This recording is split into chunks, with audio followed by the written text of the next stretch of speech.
It is possible that things will not get better than they are now or have been known to be. It is possible that we are past the middle now. It is possible we have crossed the great water without knowing it and stand now on the other side. Yes, I think we have crossed it. Now we are being given tickets, and they are not tickets to the show we had been thinking of, but to a different show, clearly inferior. Check again, it is our name on the envelope. The tickets are to that other show. It is possible we will walk out of the darkened hall without waiting for the last act. People do. Some people do. But it is probable that we will stay seated in our narrow seats all through the tedious denouement to the unsurprising end, riveted, as it were, by our own imperfect lives, because they are lives and they are ours. And so we open our service with Robyn Sarah's poem, Riveted. We're celebrating the sacred ordinary in our poetry today. After the past couple of years, is that not enough? Is that not welcome? Now, I promise this is more poetry readings than it is sermon, but I would like to tell you a story. It's about the first, or one of the first poems that ever spoke to me. It was in an elementary school textbook. It was the first of T.S. Eliot's Preludes. It went something like this. The winter evening settles down with smell of steaks in passageways. 6 o'clock, the burnt out ends of smoky days. And now a gusty shower wraps the grimy scraps of newspapers from vacant lots and withered leaves about your feet. The showers beat on broken blinds and chimney pots. And at the corner of the street, a lonely cab horse steams and stamps. And then the lighting of the lamps. Now, I was just barely into the double digits. I wasn't obsessed with T.S. Eliot's recurring theme of urban isolation in early 20th century London. I was a weird little kid, but not that one. Consider this, I had a paper out in the afternoon, and part of it involved going by businesses and restaurants as the sun set. And that's where it resonated with me. Now we'll start with a poem, Early in the Morning, Lee Young Lee. While the long grain is softening in the water, gurgling over a low stove flame, before the salted winter vegetable is sliced for breakfast, before the birds, my mother glides an ivory comb through her hair, heavy and black as calligrapher's ink. She sits at the foot of the bed. My father watches, listens for the music of comb against hair. My mother combs her hair back tight, rolls it around 2 fingers, pins it in a bun to the back of her head. For 100 years she has done this. My father likes to see it like this. He says it is kempt. But I know it is because of the way my mother's hair falls when he pulls the pins out, easily, like curtains when they untie them in the evening. This next poem was by a poet I'm unfamiliar with, but it called to me a bit because of some of the COVID times we've been through. It is My Dreams, My Works Must Wait Till After Hell by Gwendolyn Brooks. I hold my honey and I store my bread in little jars and cabinets of my will. I label clearly, and each latch and lid I bid, be firm till I return from hell. I am very hungry. I am incomplete, and none can tell when I may dine again. No man can give me any word, but wait. The puny light, I keep eyes pointed in, hoping that when the devil days of my hurt drag out to their last dregs, and I resume on such legs are left me, in such heart as I can manage, remember to go home. My taste will not have turned insensitive to honey and bread old purity could love. This next poem is called Horoscopes for the Dead by Billy Collins. It's new to me. Anybody heard of Billy Collins before?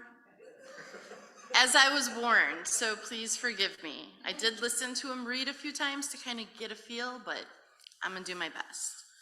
And I know you'll love me anyway. Every morning, since you fell down on the face of the earth, I read about you in the newspaper, along with the box scores, the weather, and all the bad news. Sometimes I am reminded that today will not be a wildly romantic day for you, nor will you be challenged by educational goals, nor will you need to be circumspect at the workplace. Another day I learned that you will miss an opportunity to travel and make new friends, though you never cared much about either. I can't imagine you ever facing a new problem with a positive attitude. But you will definitely not be doing that or anything like that on this weekday in March. And the same goes for the fun you might have gotten from group activities, a likelihood attributed to most people under your sign. A dramatic rise in income may be a reason to treat yourself, but that would apply more to all the Pisces who are still alive today, still swimming up and down the stream of life, or suspended in a pool in the shade of an overhanging tree. But it will come as a relief to learn that you don't need to reflect carefully before acting. Nor do you need to think more of others, and never again will creative work take a back seat to the business responsibilities that you never really had. And don't worry today or any other day about unwanted problems caused by your failure to interact rationally with your mini associates. No more goals for you, no more pressing matters, no more money or children, jobs or important tasks, but then again, you were never thus encumbered. So leave it to me now, to plan carefully for success and the wealth it brings, to counsel the dear ones close to my heart, and to welcome any intellectual stimulation that comes my way. Though that sounds like a lot to get done on a Tuesday. I'm better off closing the newspaper, putting on the clothes I wore yesterday when I read that your financial prospects were looking up, then pushing off on my copper-colored bicycle and pedaling along the road by the shore of the bay. And you go on being perfect just the way you are, lying there in your beautiful blue suit, your hands crossed upon your chest like the wings of a bird who has flown in its strange migration straight up from the earth and pierced the enormous circle of the zodiac.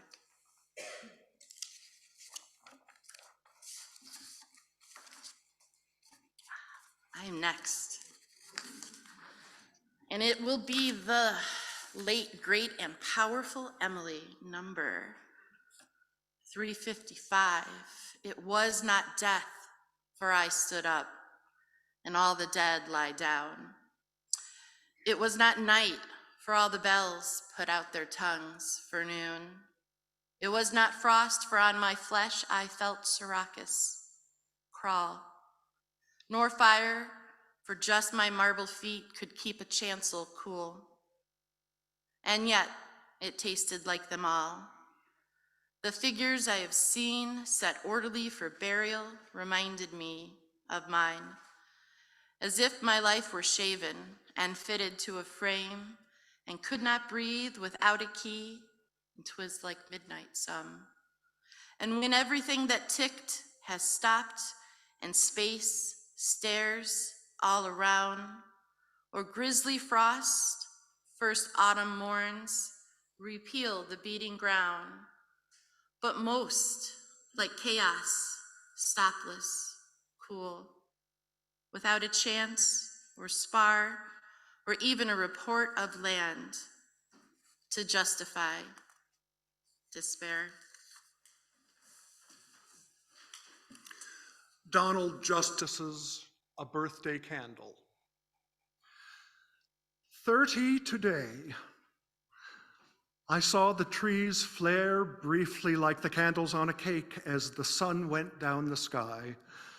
A momentary flash, yet there was time to wish. This is also a new one for me this year. Who's heard of Ada Limon? Poet laureate. I'm in love with her. I'm absolutely in love with her, and I hope you will be as well. This is called Instructions on Not Giving Up. More than the fuchsia funnels breaking out of the crabapple tree, more than the neighbor's almost obscene display of cherry limbs shoving their cotton candy colored blossoms to the slate sky of spring rains, it's the greening of the trees that really gets to me. When all the shock of white and taffy, the world's baubles and trinkets, leave the pavement strewn with aftermath. The leaves come, patient, plodding, a green skin growing over whatever winter did to us. A return to the strange idea of continuous living despite the mess of us, the hurt, the empty. Fine then, I'll take it, the tree seems to say, a new slick leaf unfurling like a fist to an open palm. I'll take it all. This next one is also by Ada Limon, entitled Dead Stars. And this one talks about kind of the combination of the ordinary along with really important things. Out here, there's a bowing even the trees are doing. Winter's icy hand at the back of all of us. Black bark, slick yellow leaves, a kind of stillness that feels so mute, it's almost in another year. I am a hearth of spiders these days, a nest of trying. We point out the stars that make Orion as we take out the trash. The rolling containers, a song of suburban thunder.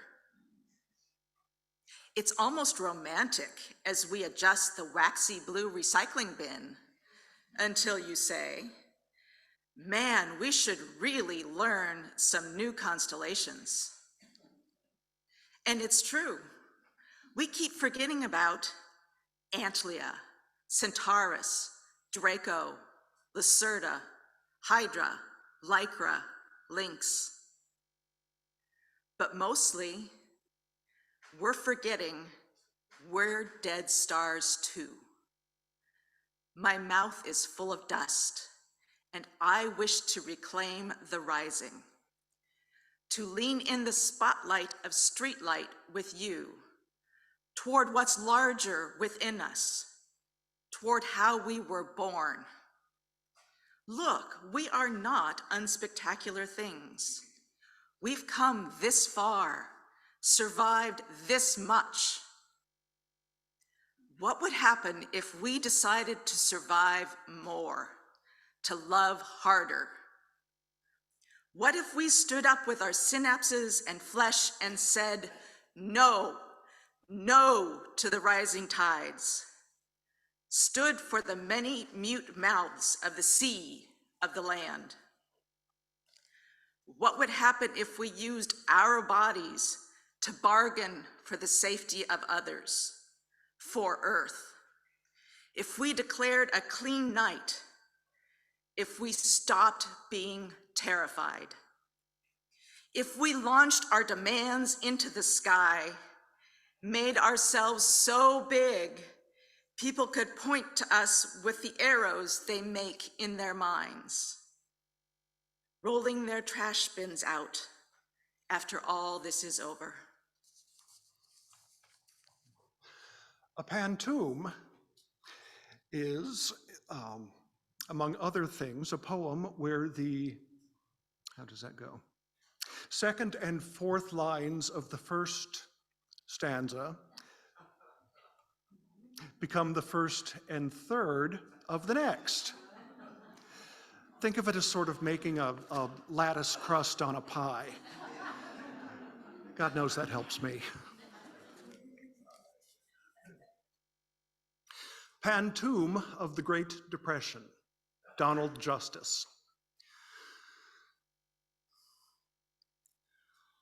Our lives avoided tragedy simply by going on and on without end and with little apparent meaning. Oh, there were storms and small catastrophes. Simply by going on and on, we managed, no need for the heroic. Oh, there were storms and small catastrophes. I don't remember all the particulars.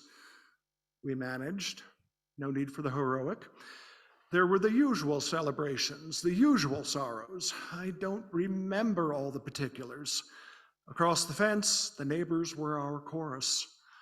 There were the usual celebrations, the usual sorrows. Thank God no one said anything in verse. The neighbors were our only chorus, and if we suffered, we kept quiet about it. At no time did anyone say anything in verse. It was the ordinary pities and fears consumed us. And if we suffered, we kept quiet about it. No audience would ever know our story. It was the ordinary pities and fears consumed us. We gathered on porches, the moon rose, we were poor. What audience would ever know our story? Beyond our windows shone the actual world. We gathered on porches, the moon rose, we were poor, and time went by, drawn by slow horses. Somewhere beyond our windows shone the world. The Great Depression had entered our souls like fog, and time went by, drawn by slow horses. We did not ourselves know what the end was. The Great Depression had entered our souls like fog. We had our flaws, perhaps a few private virtues, but we did not ourselves know what the end was. People like us simply go on. We have our flaws, perhaps a few private virtues, but it is blind chance that we escape tragedy, and there is no plot in that. It is devoid of poetry.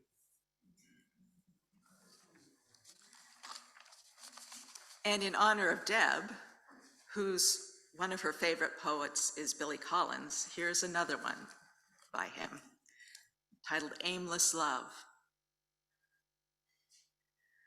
This morning, as I walked along the lakeshore, I fell in love with a wren, and later in the day, with a mouse the cat had dropped under the dining room table. In the shadows of an autumn evening, I fell for a seamstress still at her machine in the tailor's window, and later for a bowl of broth, steam rising like smoke from a naval battle. This is the best kind of love, I thought, without recompense, without gifts or unkind words, without suspicion or silence on the telephone. The love of the chestnut, the jazz cap, and one hand on the wheel. No lust, no slam of the door. The love of the miniature orange tree, the clean white shirt, the hot evening shower, the highway that cuts across Florida. No waiting, no huffiness or rancor, just a twinge every now and then. For the wren who had built her nest on a low branch overhanging the water, and for the dead mouse still dressed in its light brown suit. But my heart is always propped up in a field on its tripod, ready for the next arrow. After I carried the mouse by the tail to a pile of leaves in the woods, I found myself standing at the bathroom sink, gazing down affectionately at the soap. So patient and soluble, so at home in its pale green soap dish, I could feel myself falling again as I felt its turning in my wet hands and caught the scent of lavender and stone. Our next poem is another by Emily Dickinson that I think will be familiar to many. Hope is the thing with feathers that perches in the soul and sings the tune without the words and never stops at all. And sweetest in the gale is heard, and sore must be the storm that could abash the little bird that kept so many warm. I've heard it in the chillest land and on the strangest sea, yet never in extremity it asked a crumb of me. From Lee Young Lee comes From Blossoms. From Blossoms comes this thin brown paper bag of peaches we bought from the boy at the bend in the road where we turned toward signs painted peaches. From laden boughs, from hands, from sweet fellowship in the bins, comes nectar at the roadside, succulent peaches we devour, dusty skin and all. Comes the familiar dust of summer, dust we eat. Oh, to take what we love inside, to carry within us an orchard, to eat not only the skin but the shade, not only the sugar but the days, to hold the fruit in our hands, adore it, and then bite into the round jubilance of peach. There are days we live as if death were nowhere in the background, from joy to joy to joy, from wing to wing, from blossom to impossible blossom, to sweet, impossible blossom. Another poem by Emily Dickinson. By a departing light, we see a cuter quite than by a wick that stays. There's something in the flight that clarifies the sight and decks the rays. Mary Oliver, The Summer Day. Who made the world? Who made the swan and the black bear? Who made the grasshopper? This grasshopper, I mean, the one who has flung herself out of the grass, the one who is eating sugar out of my hand, who is moving her jaws back and forth instead of up and down, and who is gazing around with her enormous and complicated eyes. Now she lifts her pale forearms and thoroughly washes her face. Now she snaps her wings open and floats away. I don't know exactly what a prayer is. I do know how to pay attention, how to fall down into the grass, how to kneel down in the grass, how to be idle and blessed, how to stroll through the fields, which is what I have been doing all day. Tell me, what else should I have done? Doesn't everything die at last and too soon? Tell me, what is it you plan to do with your one wild and precious life? Visit us at UUSG.org.